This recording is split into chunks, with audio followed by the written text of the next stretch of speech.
regularly on weekly basis.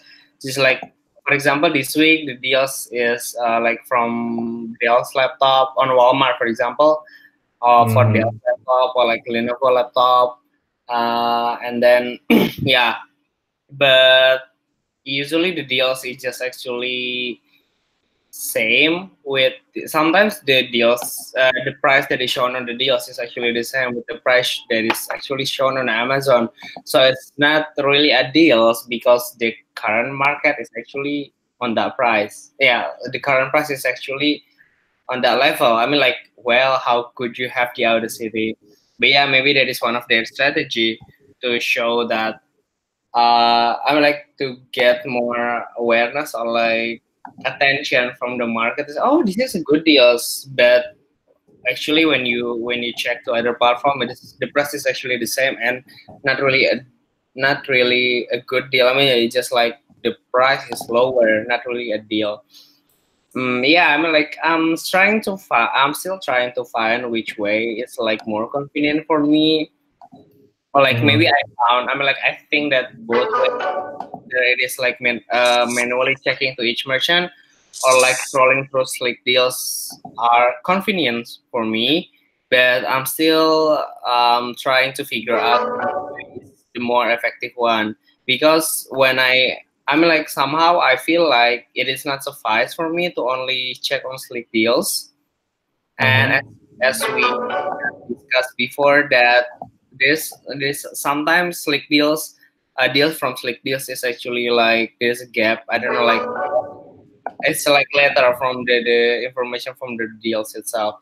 For example, the deals actually started today, but it it usually listed on Slick tomorrow, yeah, or like the day after. So it takes time for the great deal to be shown on Slick deals. Yet it is handy for us to find the deals. I mean, like, you don't have you. I mean, like, you just basically can scroll everything, and it is personalized based on your preferences. Like we've said earlier, we can set Mm-hmm. it to alerts and everything, but somehow I feel like it is not enough. So that's Mm-hmm. why I always like checking up a newsletter from each merchant to see whether they Mm-hmm. have these deals or not, Mm-hmm. and yeah, that kind of thing. Just like I'm still up until now, I'm still figuring out which way is like the more effective way for me to do the product sourcing. Good for you, buddy. Good. I like everything you're saying then. Perfect. Oh, sorry, my laptop fell What's over. that? Oh, I said, sorry, I my thought laptop fell. is Arum will join us. Good, good, good. Huh? Is Arum Can you joining hear us? me? Yeah, I can hear you, but should we Um, wait for? she, no, don't worry about it. She has to go run and get her visa, I guess. So, Okay then. Oh yeah, by the way, I have read your comments, and I just knew that there is this kind of system called Lightning Deals on Amazon. yep. The Lightning Deals. Oh, what's that? Lightning deals are basically just a temporary sale. I was trying to log into my email, but I can't find the password, buddy. A lightning deal is a temporary sale at Amazon.com. Mm-hmm. And it's usually one per customer. Okay. And then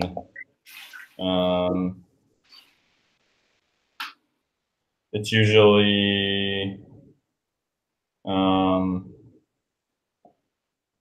it's usually one per customer. So that's not great in a situation like this, but you can still get one. But if we had multiple accounts and we could get more, well, right now I don't want to create multiple Amazon accounts because it's risky. Yeah. Well, actually, it's not, but it could be. I don't know how I feel about that right now. Because if we're just purchasing stuff, it shouldn't be an issue. But Amazon will. Amazon only likes it when you have one account generally for purchasing. Because if you make multiples, then and they find out, they could like wag their finger at you and say you're being naughty, and then or they could like basically deactivate your account. Yeah, Amazon's pretty ruthless, especially when it comes to like promotions. If they think you're taking advantage of a promotion, so if you're trying to, if you're trying to get around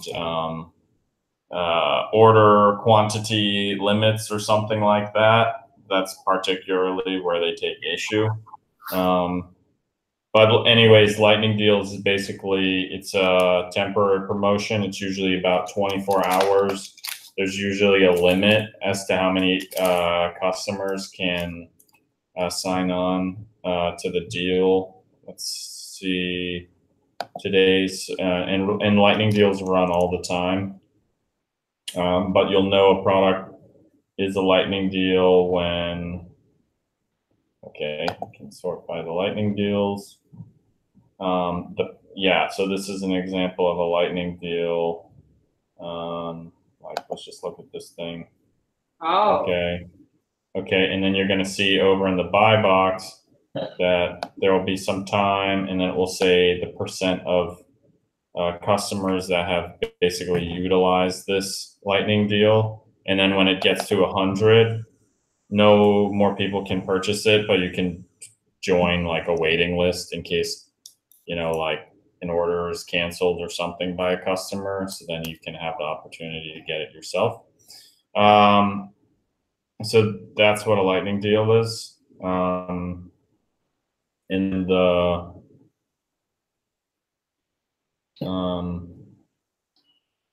take a specific look at my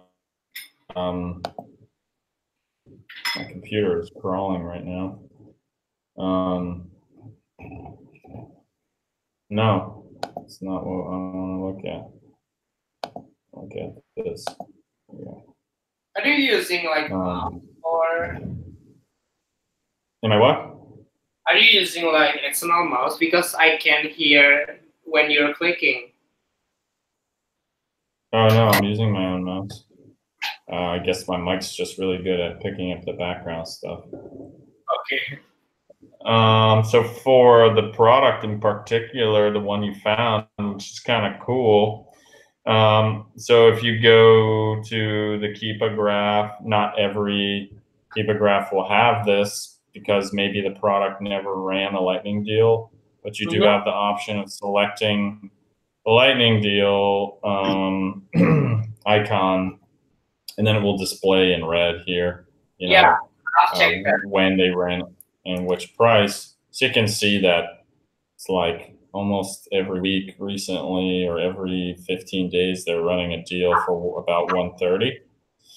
And then the cool thing with Keepa too is if you go to track product, well, I already tracked this, but if you go to Keepa.com, you can adjust your settings so that you have you can put it on Pro or Advanced rather than Basic. Basic doesn't give you as many options. You might have to go to your settings on Keepa.com first to adjust this. But this is like what it looks like at a basic level. So this is tracking, and then, it can says, when the price changes, we alert you. They can alert you via email, Twitter, Facebook, Telegram, or RSS. So another instance where we can build RSS feeds. Anyways,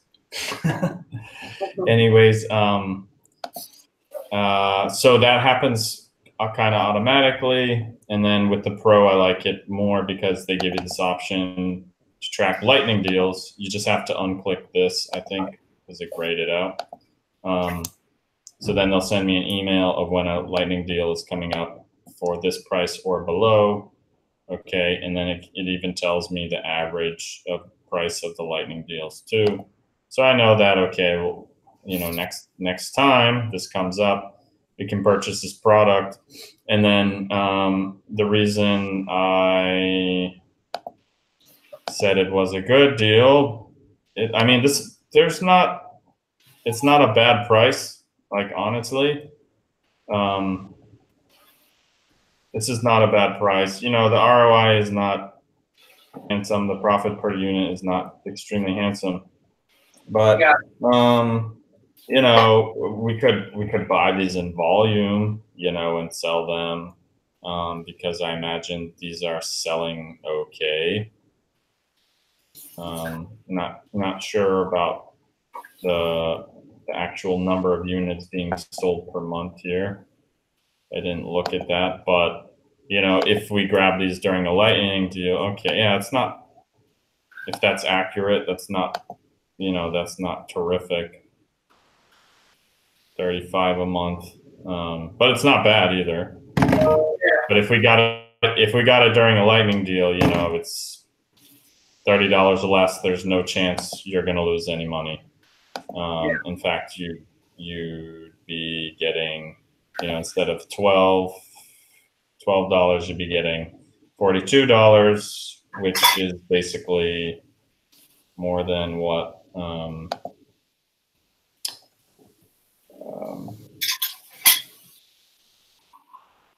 if it updates the row here.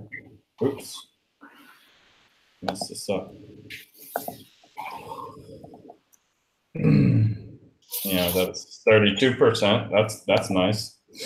So anyways, I think that this is actually a good product. We just need to wait for it. So good find, actually. And you just found that through Newegg Flash? Mm-hmm. Right. Cool. Yeah, so manually sourcing things, it does do all that stuff for you, and it is a good way to totally familiarize yourself with everything. So I totally encourage it too. And you never know what you're going to find because like I said, not everything is on Slick Deals. The problem with manually sourcing things too is that, of course, it does take you a lot of time, but you're also familiarizing yourself with kind of like all the websites, all the different merchants, how they run their sales, their VK calendars, or flash deals, or whatever. And then you're seeing, like, instead of seeing sales prices on items, you're seeing more of like the typical or okay sale prices on items, which will in the future give you a better idea about, you know, when a good price does come up for a particular product or category or something, then you have like that price reference kind of sitting in the back of your mind, so you can, you know, you can make a more quick assessment. So yeah, I totally think it's worthwhile to, you know, spend some time to grind through all that. And then probably what you'll come up with too, which is what I do sometimes, is just kind of like a hybrid type of model where sometimes I refer to Slick Deals and then sometimes I refer to, you know, just like to some routine browsing through sales or whatever, because somebody's got to do it. The users on Slick Deals are basically adding this stuff, you know, however they're finding it, and then throwing it onto the forum. So, and then if you come across a product by doing that where there aren't many sellers, then you know, terrific. Yeah, there's like a holy grail type of product out there. Generally, we're not going to find them in electronics category very often, but they'd be what's called a replenishable. And a replenishable is basically an item that exists on Amazon that maybe there's no or very few competing merchants for a particular product. And then it's kind of flying under the radar in terms of, you know, other merchants finding that item, but it's selling well. So it has a good sales rank, or it has high demand for that product or something like that. And then it's replenishable because it's easy to reorder stock for that item. So once in a while, I do come across those, and then it can, because we're one of the the cons of selling in the electronics category is that a lot of electronics, well, one, they tend to be very popular and competitive, but the second problem is they tend to be phased out quickly or the price depreciates quickly. So sometimes you can find a replenishable for a particular item, and then maybe a couple months later it becomes the price changes or demand wears off for that product or something like that. But imagine if you're selling, I don't know, what's around my room here? Something people need all the time. I don't know. There's a pair of slippers or trash bags. You can laugh, but people need these things, and merchants will find them and sell them, and like the prices on those type of things, they're not going to depreciate, and like they're not really going to change quickly. There's not a lot of innovation going on in slippers or trash bags or something like that. But so like those types of replenishables can last a lot longer, and yeah, if you find those, then you've basically struck yourself a short-term type of gold mine, because it's almost like you have low competition for a high demand product that nobody is really paying attention to. So that's ultimately, like, if you can do that many times over, then you've got yourself a very good competitive advantage. And some people who do these types of businesses just try to focus on doing that exactly. It's like, kind of panning for gold out there, digging for diamonds, which works for some specific models. But in the electronics industry, retail market, that's a little bit more challenging. So that product's cool, and then I think, like, just waiting for the Lightning deal, I think it'll be a better opportunity, and then it's obviously not a manufacturer I have familiarity with, but you did a good job, because it's obviously a product that has solid ratings and solid reviews on Amazon. And the other thing I can tell too is that the product has been around for a bit of time too, so that gives us like a pretty accurate indication that it's not like a junky product that there's a lot of like issues with defectiveness or returns or something like that. So that's great. And then yeah, I think this is probably what's called a private label product, because this is like an off-label brand, I'm imagining. I think. Yeah, see, they make some other stuff, but I don't know, maybe not. Maybe they are a manufacturer. Well, they all have decent reviews for their products. Yeah, almost for all of the products. Wow. Oh, well, maybe except that. Yeah, and even this is not like terrible. It's okay.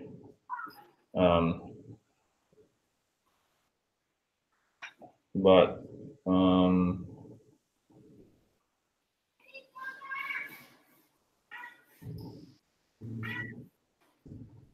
yeah, anyways, interesting. Oh, that's really popular.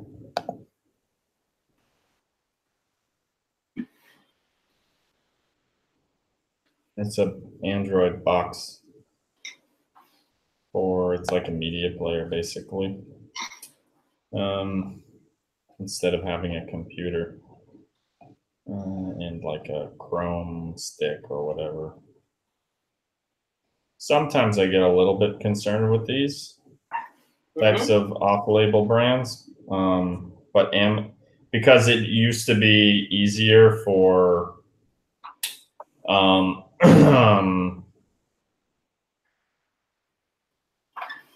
let me see this. Yeah, it used to be easier for private labelers or small manufacturers to go on Amazon, put these listings up for products that were junky and get a bunch of fake reviews.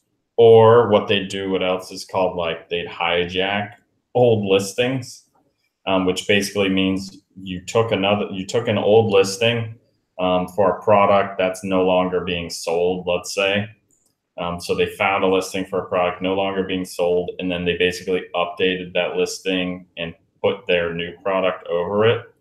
And you look for a listing that already had a bunch of ratings and good reviews. Amazon has done a lot in the last few years to stop that type of unethical practice from happening. So I'm like less skeptical when I see, like smaller labels or brands selling items like this. But that did used to be a problem before, and then Amazon kind of took massive action on that like a year or two ago. And then if you're caught doing that, you're like going to be automatically suspended or terminated, I'm sure. Sometimes they've even they've even filed lawsuits against particular merchants on Amazon for doing that too. And then this one, Chandra, this Asus Chromebook. Yeah. This is not bad either.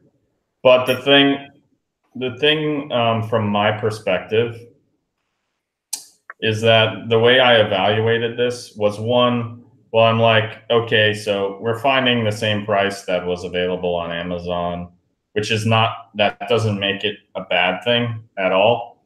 Because when you say, oh, I found this product and then Amazon has the same price, well, yeah, that happens a lot, because what Amazon does is basically for a lot of these other major retailers, like Best Buy, Walmart, Newegg, like all the stuff, Fry's, maybe a lot of the larger companies like Baidu, Rakuten, a lot of these larger retailers, Amazon is aware like 24/7 of the prices they're offering for the products. So then they're just going to match that price, even if it's like a temporary sale. Now, they don't do it 100% of the time, but a lot of the times they do. And so you're going to see like Amazon lower their price, in correspondence with like, let's say Newegg. Is it Newegg? Newegg has a Newegg Flash, I guess, which is a little bit different. Yeah. It has a sale on this product. So they're just going to match that price of $189 until Newegg raises their price, basically. And then things might go back to normal. So that's why like seeing it as $190 is not necessarily bad. However, the thing I don't necessarily agree with is like the pricing. So to say, okay, so there's two ways to evaluate this. One is you can simply use this kind of statistic tool in Keepa. And then remember, we went to the data too. So we could see what the data says too. That could give us a little bit more information. But if you notice like the 90-day and 100-day averages, like none of them are kind of around 240, which doesn't mean it's bad. It just means you're kind of, in general, you're going to be asking a bit more than what like the market is kind of offering recently. If you're trying to ask for something above, like this price right here, 240. So you can look at the here's the average price for third-party sellers, and then here's but the average price for Amazon has been 210. So, and then the new 90-day average, which includes the Amazon price, is 215.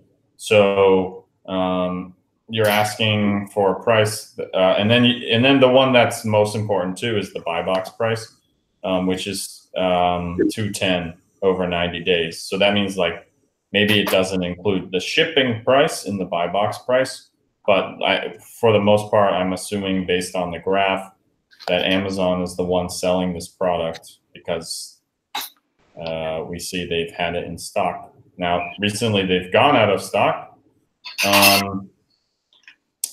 but for most of the time they've been in stock, and then these third-party merchants have been lingering up here way above the Amazon price, if you notice.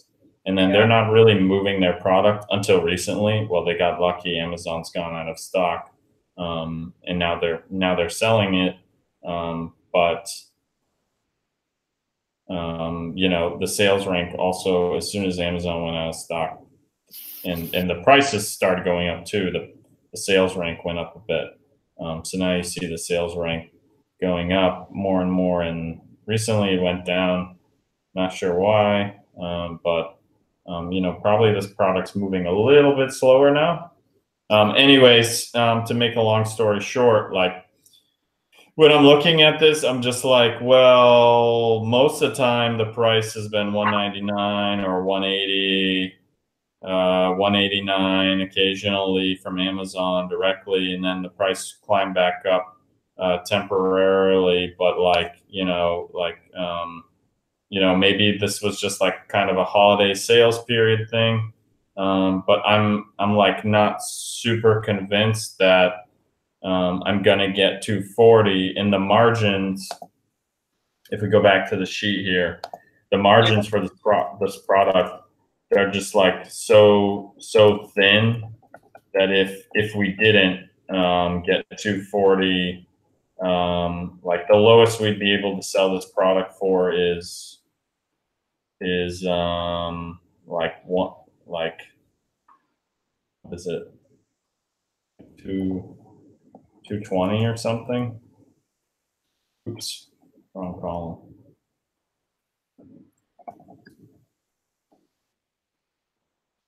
Yeah, so about 220, and then that's where like we're breaking even.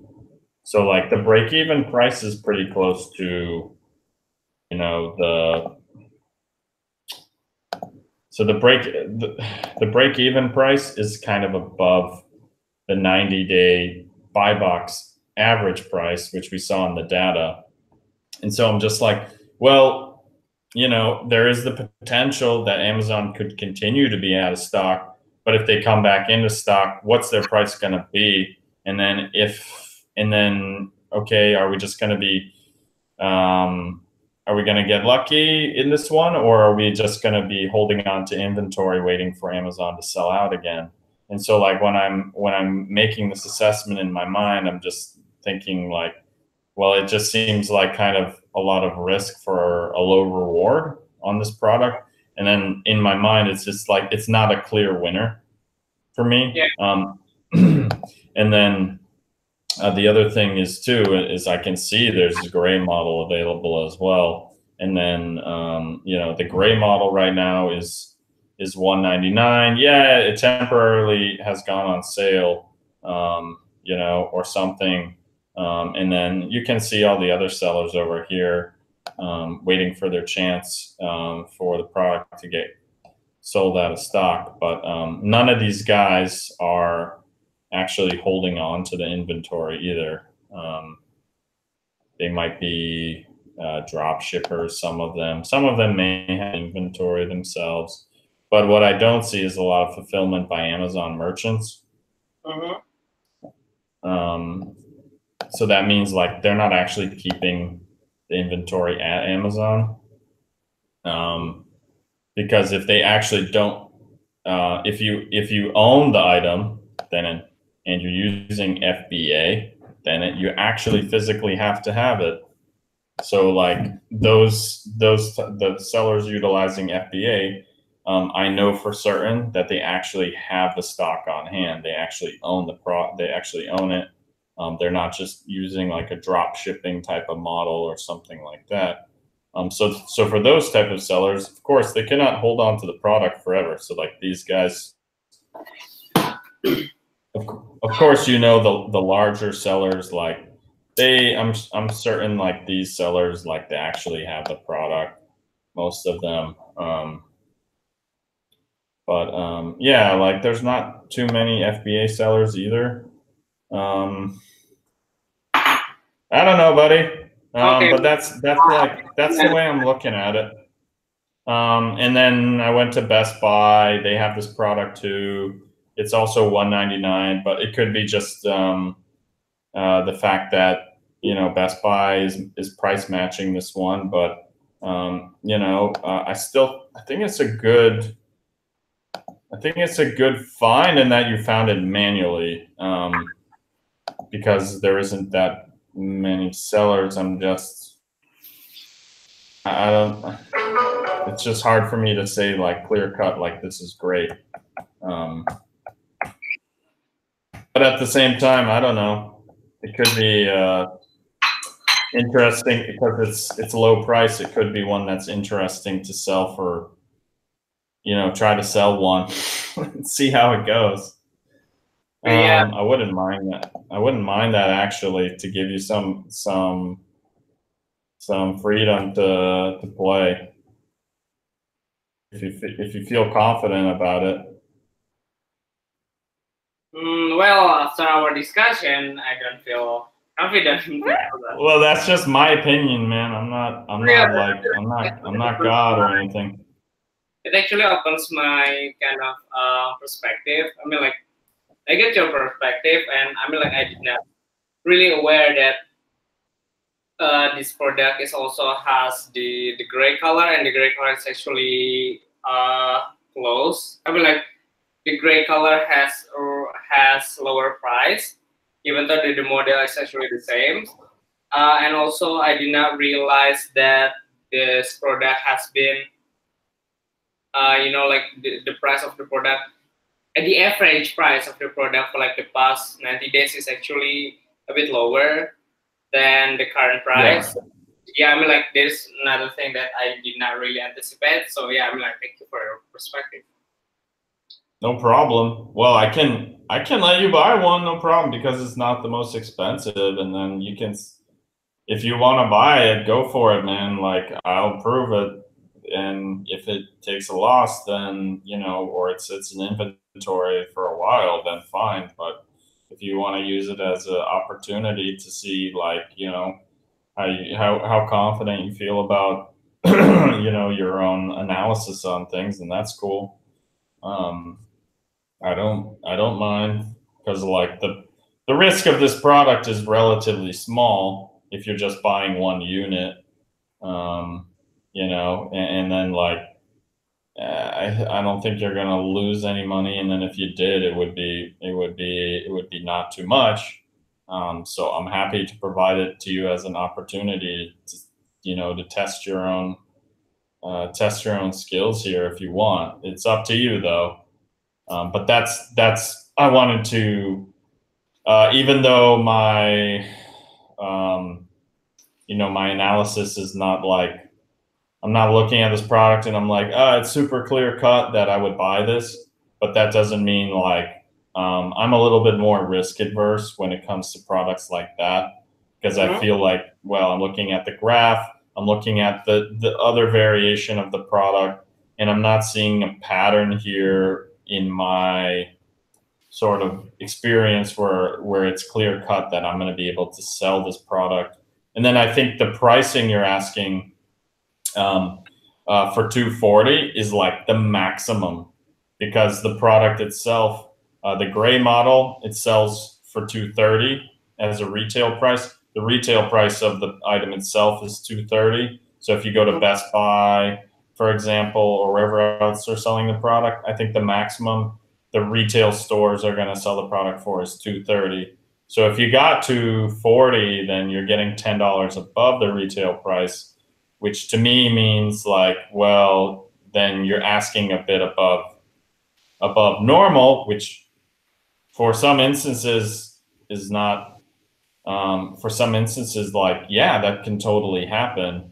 You know, if it's a product that's like really, really popular and then there's like way more demand than there is supply or something, or it's discontinued, but people still want it or something like that, or Amazon doesn't carry it.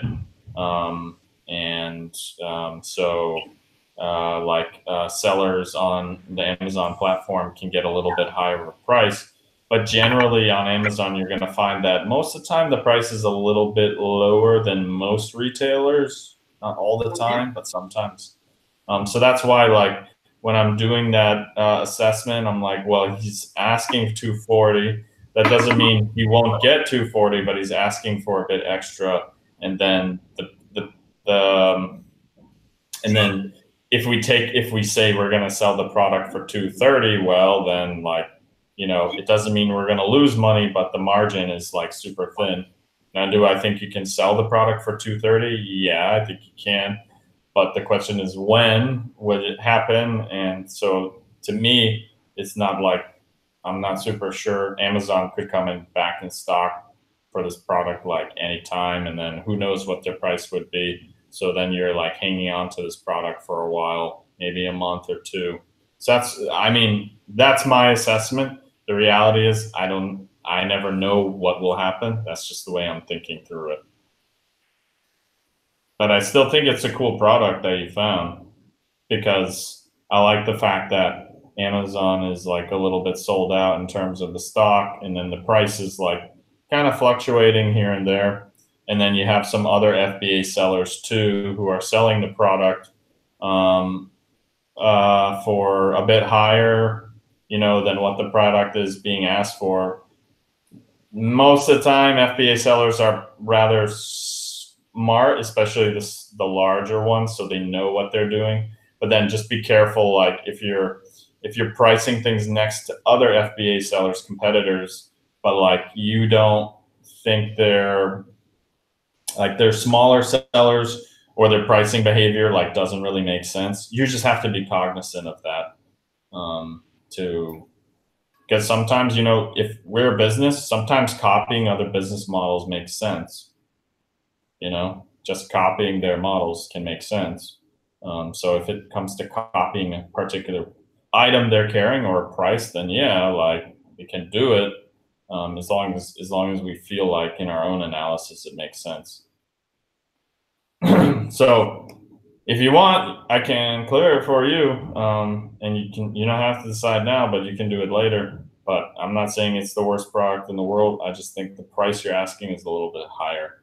And then, like, I'd like to see that it's like, even if it was $10 lower than the lowest price on Amazon, that would make me happier. But, you know, I'm always looking to see if I can get the lowest price on Amazon on the Keepa graph.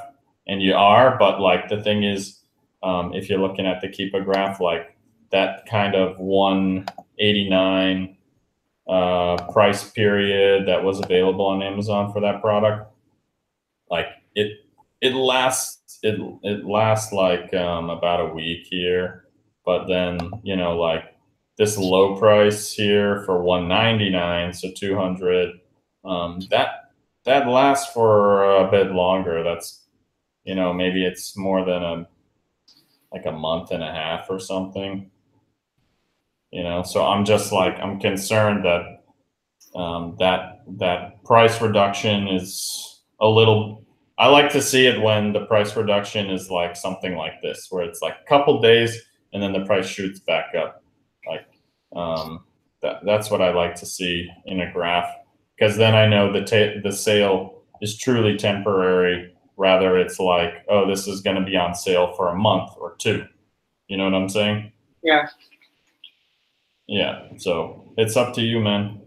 Well, maybe I don't know. Like, look at another product. I mean, like, yeah, there are still plenty of products out there, and yeah, we can. Yeah, it's a good learning. I mean, like, but maybe to invest more money, risking the money, even though it is a small. Yeah, I mean, like we can save.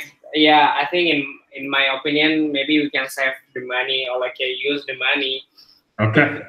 The product that is more. Okay, no problem. Convenient for us, more promising for us. Okay, no problem then. All right, and let me know if you change your mind. And then lastly, this Acer. Yeah. This was also interesting. And then it kind of, for me, it just kind of came down to pricing too. Like you put $950 for this product, and then okay, I'm looking at the Keepa graph. So this product has been available for, and it's a good find, by the way, too. It's been available for 230 days on Amazon. So when it came out, it's like $1,000. So it's a new laptop that's been on the market for, you know, about like 7 months. So the thing is that, you know, as we've gone over with laptops, you know, we know the price is going to depreciate, right? Yeah. So it's a question of like when and how much. Now, some laptops, they don't depreciate that much, depending on the popularity, maybe depending on whether it's like a gaming laptop or something like that. I think this is just like a high-end laptop, but it's not a gaming laptop or anything like that. It's just supposed to be like a more premium laptop because it's obviously starting price at around $1,000. So something like this would compete with like a MacBook Air or like a low-level MacBook. Anyways, when I'm looking at the price history here, did you find the lowest price? Yeah, you did. So like this sale price that you found would be comparable to some, you know, type of November, almost Black Friday type of sale price. So that's good. The problem in this is not the lowest price. Hold on. I want to zoom in on this area. So this price here lasted for a couple days, and then the price went back up. Now, so good job on finding the lowest price on all these products actually that you sourced, except for the Lightning Deal one, which you didn't know about. Yeah. But the problem I have here is that if we're looking at, again, if we're looking at Amazon price recently, yeah, they sold it for $960 back in November, but then like, you know, the price quickly came back down and then down again. And then they kind of came in and out of stock. These guys, good job, guys. You guys got $1,000, so I'm very happy for you. But then like when Amazon did resume stock, well, they're selling it at $880. And then they're in and out of stock like periodically here, and then they've been out of stock for more than a month. So, but you know, you see what's happening here too with the sales rank. I mean, the sales rank is going through the roof. And then I think in terms of sales rank with computer products, if it's something like this, like it's not really selling that well. Yeah. Yeah, maybe 32. I think. I don't know what this one's going to say, if anything.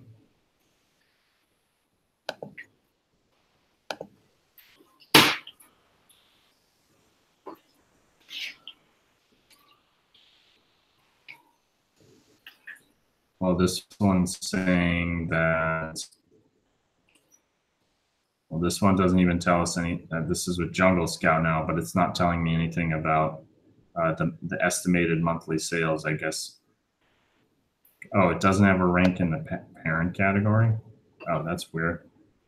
Well, so for this one, Chandra, anyways, like this is not a bad find at all, because you could potentially get lucky here and sell it for 950 or something like that.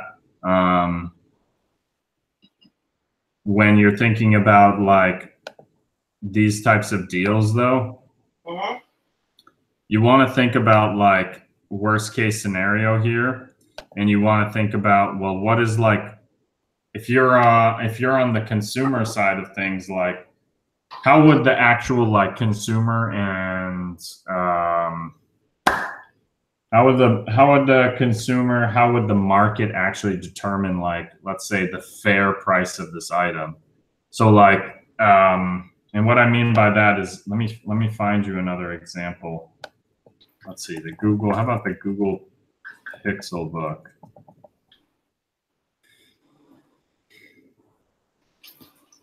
So this product is a Chromebook. It's not a Windows laptop, but it's obviously, as you can see by the price, it's another premium type of laptop.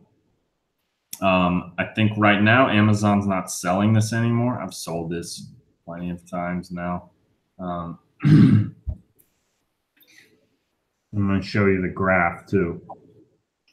Yeah.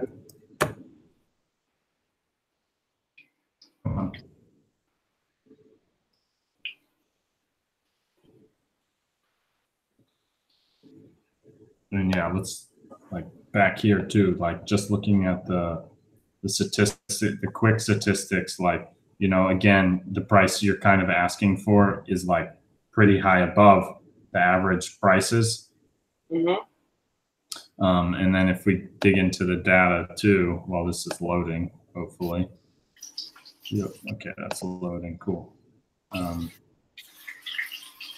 You know, if we go down to the buy box or something like that, well, you're not too far off, but you know, again, you're asking a little bit more than the average, and then the average third-party price is good, but we just have to take into consideration that Amazon has been that the average Amazon price has been $880 for the same time period.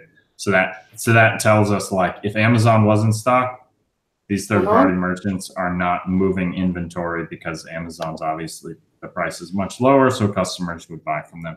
The good news is that if you look at this, Amazon's been out of stock like more than 50% of the time, so the last 90 days. So that's pretty cool.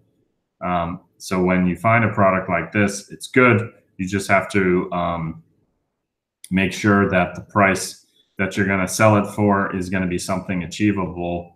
And then if it's not, then you have to adjust your expected price and then rerun the calculation, you know, to make sure like the profitability for that item is going to be good. So this is the Pixel book, which now Amazon, as you can see, does not really carry anymore, right? And then if we look at, so you can see from the graph, like, it's pretty wild too. Because once Amazon's out of stock, like, prices can fluctuate so much because of the third-party sellers.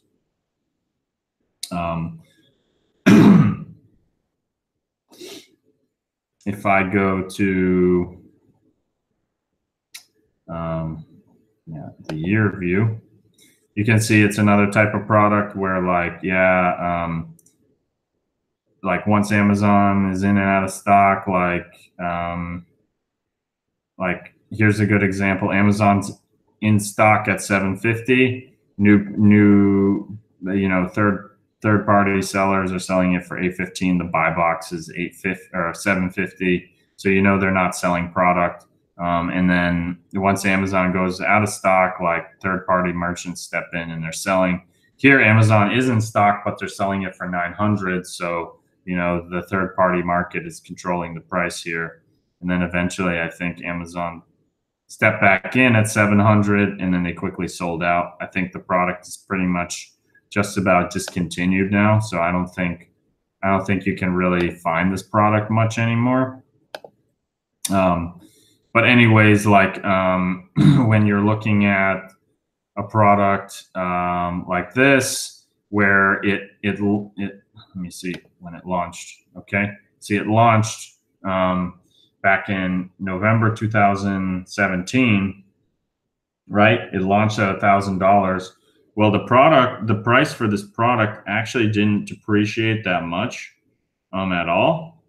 If you notice, like it did, but then like it's still back up here. It's still selling for $850 like a year later, you know? Are you still there, buddy? Sorry, I mute my microphone because. Hey, no problem. No, I just wanted to make sure. So like, we can see here, you know, look at the sales rank for the same product. You know, it's damn good. It's in the low hundreds or low, you know, low thousand, blah, blah, blah. And then like, you know, recently maybe it's gone up a little bit more, but it hasn't actually really the demand for this product based on the sales rank, even though the price changes a bit, even though the price is a bit lower, it hasn't really changed that much, right? Yeah. So now go over here and compare this to this product.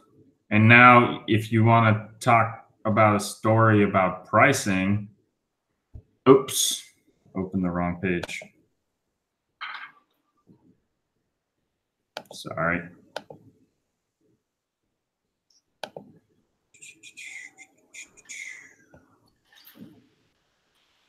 If you want to talk about a story about pricing, well, obviously this doesn't have as much history, but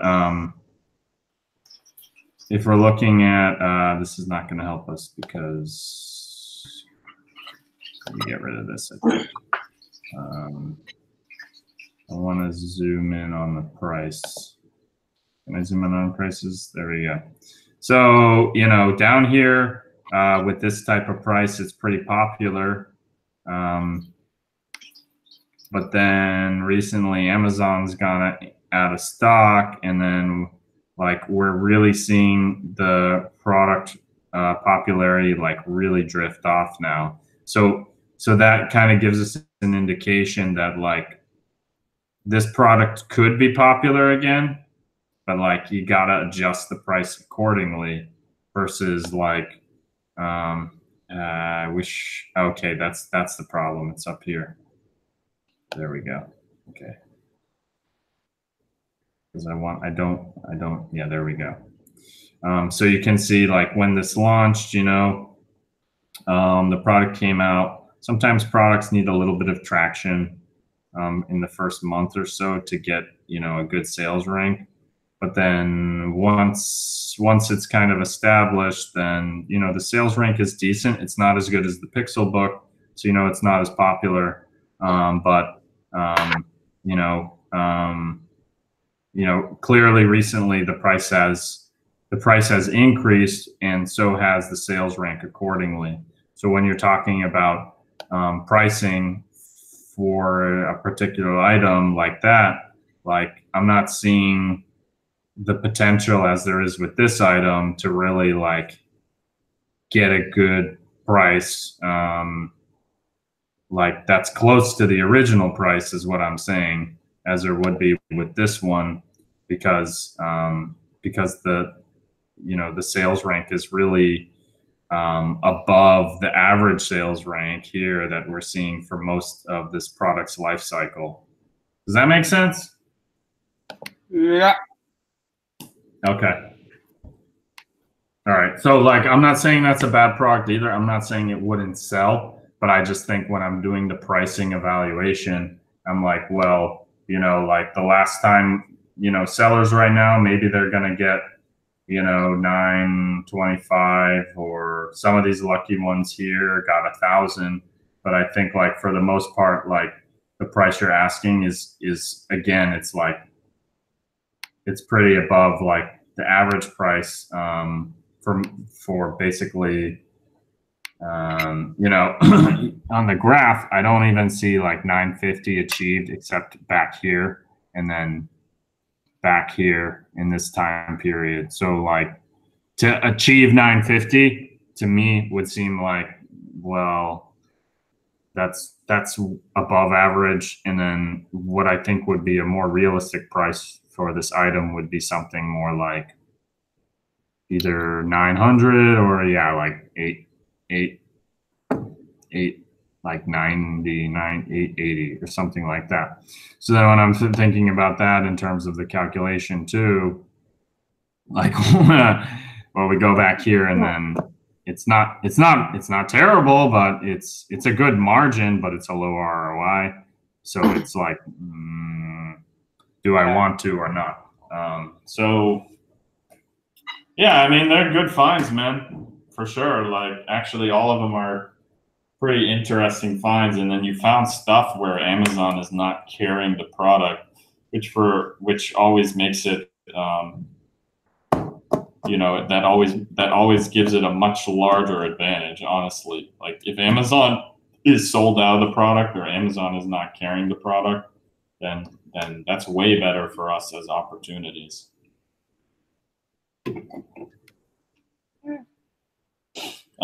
So I'm actually going to think about that one a little bit again, and then I'll get back to you on this decision for that. But I just kind of wanted to show you that, you know, there's like a similar product out there, like the Pixelbook.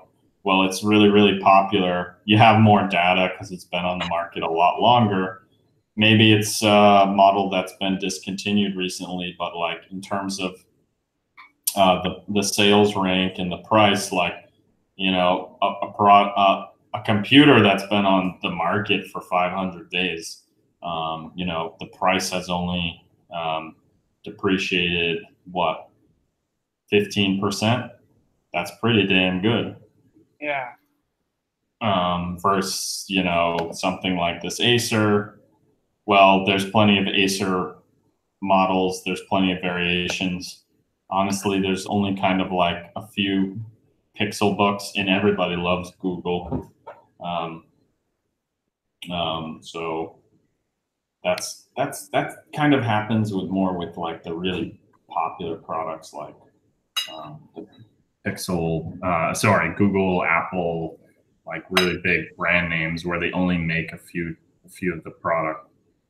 But yeah, anyways, well, I hope some of that feedback was useful, and I think you're doing a good job.